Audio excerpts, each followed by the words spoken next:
Hello, have you been? Can you give some seconds to hear what I'm saying to you in this day? Today's message is about the Holy Spirit.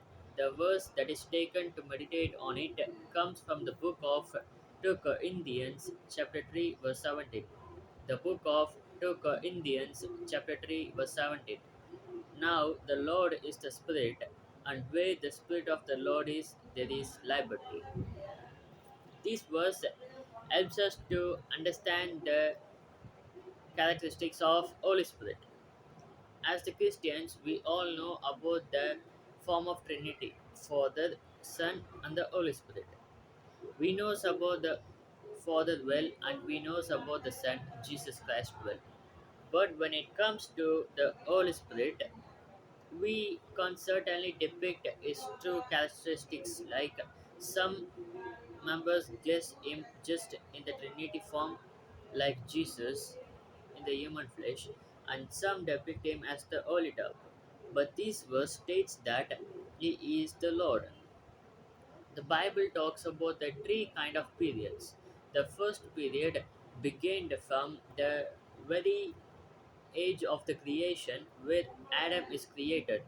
From that to till the born of the Christ, our Messiah, the Lord Yeshua directly Himself guided us by the commandments and by the direct communication with us through the prophets and through His direct voice Himself. And after the burning of our Messiah Jesus Christ, till His resurrection, He Himself, God Himself, turned back in the form of flesh and dwelt among us, the biggest grace. And after this crucifixion and making us free from the sin and of the death, he gets raised up to heaven, and on the time itself, to till this time and to till the time of the judgment or the second coming of Jesus, the one who is guiding us is the Holy Spirit. We need to seriously take him. We shouldn't just take him just because in the form of Trinity. He is the Lord. He is the Lord of liberty. As the Gospels in the Matthew 2 refers him as the peacemaker.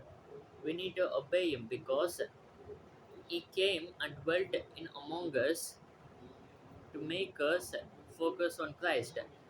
Till the second coming of Jesus, the Holy Spirit's work is to make us stand firm in our faith without getting deceived by this earth. Think, without Holy Spirit, definitely none of us would stand firm in our faith. Definitely, in any ways, we could have driven away, but the Holy Spirit makes us ensure to stand firm in our faith.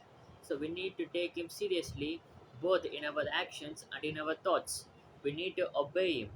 And if He asks that, how can I recognize His voice so I can obey Him? The simplest way is to, in the prayers, you can directly feel Him.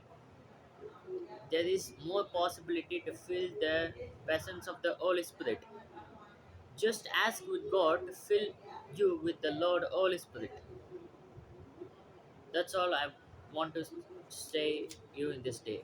God bless you all. Amen.